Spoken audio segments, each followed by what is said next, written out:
Kentucky Route Zero has impressed itself upon me as the most surprising, fresh, and unique game of 2014. It's been nearly a year since I first played through the available 3 acts.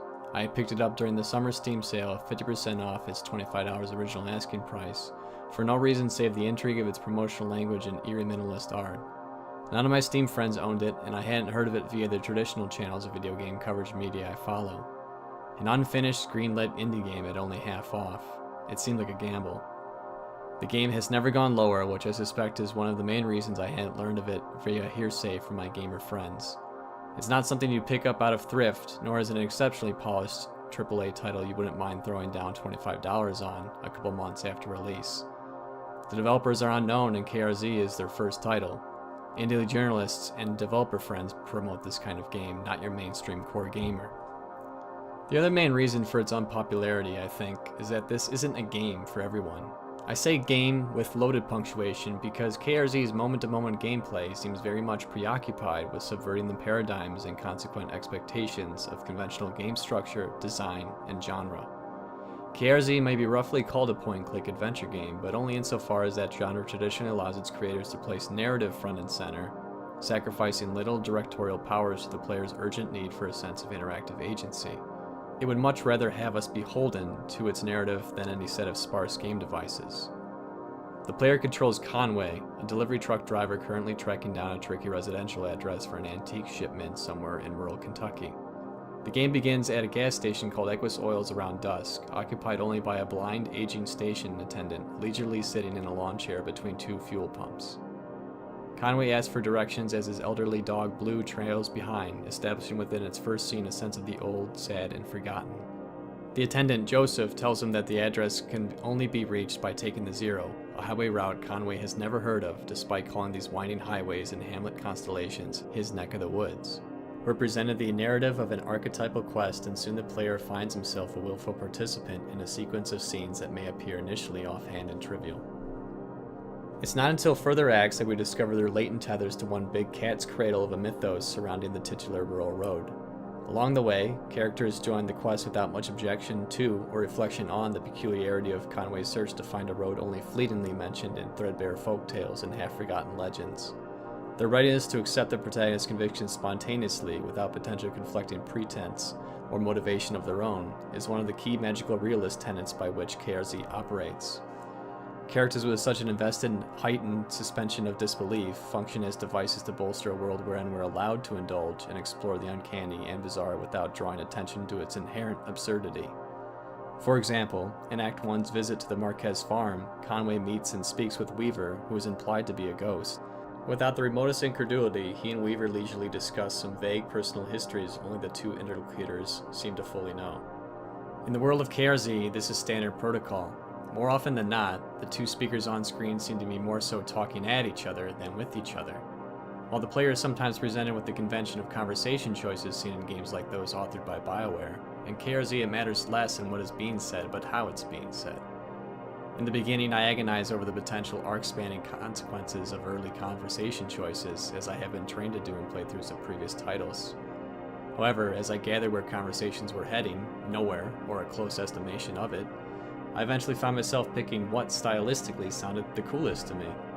Often the game will seamlessly float from character to character without a prompt or reasoning why, except that it's much more intriguing to do so.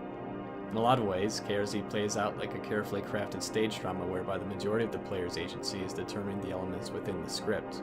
Who's saying what, and how are they saying it? What's the mood of the setting? How does it begin? What can be heard that isn't dialogue? KRZ is heavily inspired by the theater craft, from the chat box's script formatting to the fixed isometric stage perspective. These qualities suggest that our role as players is to observe the unexpected results of our enabled curiosity, the game operating by its own manual style, more confident of its own intentions than of any we might have. KRZ is fastidiously crafted and also entirely in love with itself. We are merely here for the ride wherever it may take us in the end. For many players whom are used to being the sole commandeers of their destiny, seeking out the Zero can be one exhausting and frustrating adventure to see an end we can only surmise will be as nebulous as the journey has been thus far.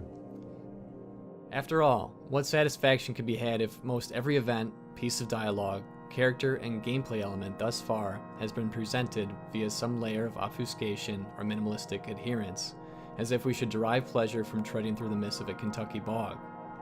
Much of KRZ survives by its inimitable style, borrowing elements from a potpourri of eclectic ideas and esoteric subjects, miraculously assembled into a cohesive world both foreign and familiar, a fabricated region of America wherein the harsh realities of the world outside of its boundaries might as well fail to exist.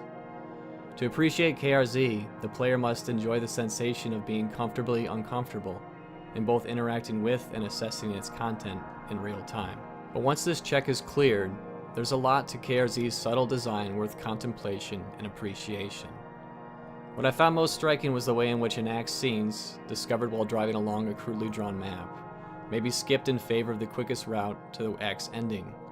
In doing so, the player misses plot-specific details arguably more important than the so-called main storyline path. Visiting these sites emphasizes the idea that every event in KRZ feels interconnected, no matter how trivial or isolated. In Act 1, a Hard Times whiskey delivery truck is seen crashed into a telephone pole near Equus Oils.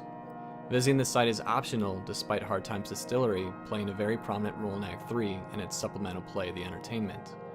In this vein, many other locations, names, and histories are recounted in a multitude of inventive, intriguing ways, but the ultimate magnitude of their importance remains to be seen.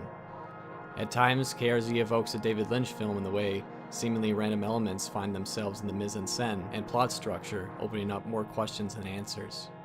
But while Lynch has always been about bullshitting the viewer by letting him down, this artistic work holds potential for both promise and disappointment due to its unfinished nature. Seemingly with this potential misstep in mind, the guys behind Cardboard Computer have been very cautious about overpromising when content updates will come and what they will contain. There is one singular and true plot path through KRZ despite the meandering country routes, roadside attractions, and stream of consciousness non-sequiturs. The temptation to open the story up to multiple pathways with multiple interpretations must have been considered, but for a team of 2 men, likely reckoned it as too ambitious. Further, that route would have diluted the magic by which KRZ has enchanted myself and a select niche of other faithful fans who managed to get it as is. We are united in our attempts to find answers to an unfinished tale already steeped in layers of murky meaning, much in the same way legions of Dark Souls fans collectively compose that world's mythos almost entirely from mere equipment and item descriptions. We thirst for more of the world they've created. This can only be a good thing in developers' eyes. With all this considered, I think Cardboard Computer's most recent decision to shut up NAPR and let Act 3 speak for itself shows they've gained a grasp on the direction they're heading, even while constantly iterating and experimenting on what will have to conclusively be an end product. In fact, Act 3 is so stunningly better than the previous 2, it's hard to recommend the game before it. Act 3's winning the award for Best Narrative at GDC seems to cement that sentiment. The occurrences of Act 3 deserve their own write-up, but I'd rather not spoil it for the players yet to breathe road along the Zero, or at least not until Act 4 is released hopefully sometime this year. For those who want a drag of the real deal, the supplemental episodes released between acts are fantastic on their own while contributing to KRZ's lore in significant ways. Suspend your disbelief, let the sibilant summer nights wash over your consciousness, and allow yourself a ride along a strange, dusty underground road nobody thought existed. The magic is in the journey, not the destination. Relish it.